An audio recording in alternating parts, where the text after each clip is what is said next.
Mais de 30 organizações apresentaram nesta quarta-feira na Faculdade de Direito da USP em São Paulo um projeto de lei que propõe uma reserva de 50% do legislativo brasileiro para as mulheres.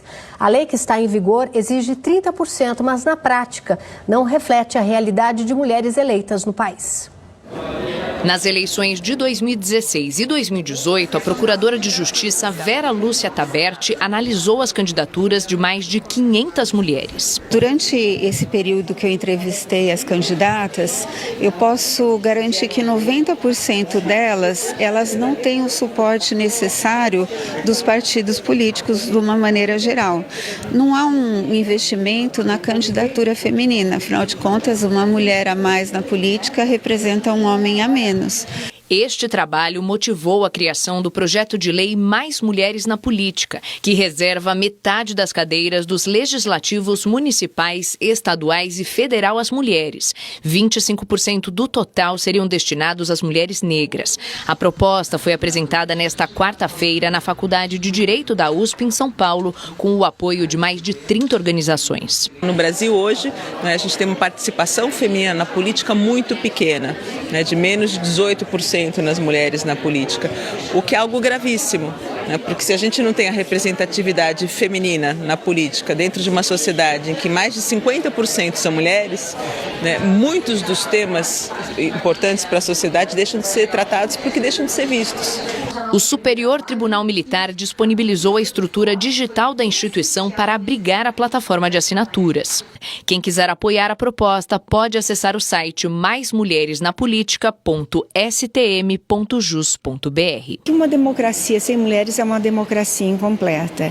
E hoje, também sendo a primeira mulher em 217 anos a presidi-la, eu vejo como os espaços de representação e de empoderamento feminino ainda necessitam ser aprimorados. A lei já exige pelo menos 30% de candidaturas femininas e garante recursos para essas campanhas. Mas isso ainda não se reflete na mesma proporção de mulheres eleitas. O projeto está pronto. Agora o desafio é fazer com que ele chegue até o Congresso.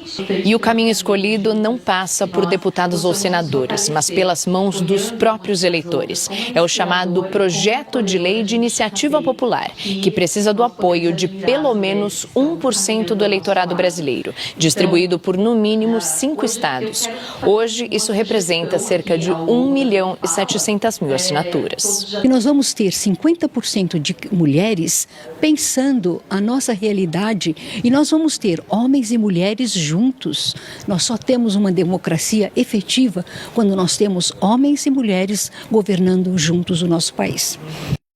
Sakamoto, para algo como isso prosperar, tem que ter muito apoio popular, né? Porque esses espaços de decisão são majoritariamente masculinos, né? Sim, vai ter que ter muita pressão popular, né? Provavelmente um projeto como esse, é claro, não vai ser aprovado no curto prazo, mas ele é necessário que você faça pressão para que possa mudar. 18% dos eleitos em 2022 na Câmara eram mulheres, o Senado tem cerca de 18% de mulheres, o governo federal tinha, acho que o ano passado era 25% de mulheres nos ministérios, e a gente tem só míseros 10% de uma mulher no Supremo Tribunal Federal.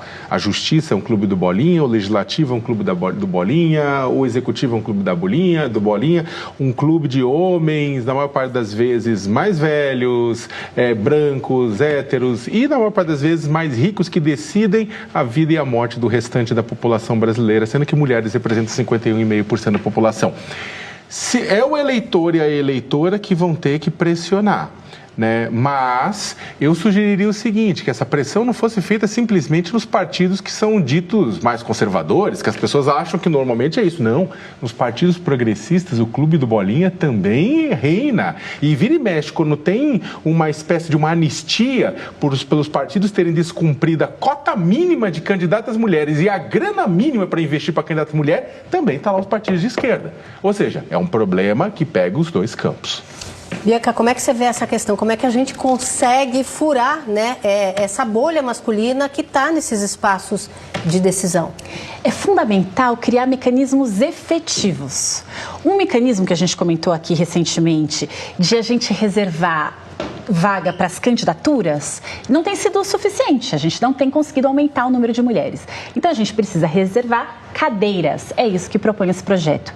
Na Folha de hoje, saiu uma notícia sobre uma pesquisa publicada na Revista Brasileira de Ciência Política, pesquisa de Débora Tomé e Lucas Gelap, em que eles mostram que as mulheres vereadoras já eleitas, elas têm menos chances de se reelegerem e mais chance de sair da política que os homens. Então, mesmo quando essas mulheres conseguem se candidatar, vencem todas as barreiras partidárias de financiamento e são eleitas, ainda assim, o ambiente é tão hostil, elas têm tão pouco suporte partidário, para não dizer que elas são tão atrapalhadas pelo próprio partido, que elas decidem não se candidatar mais uma vez. Isso é um problema para a nossa democracia. Se a nossa democracia é representativa, a gente precisa ter mulheres representadas nos parlamentos.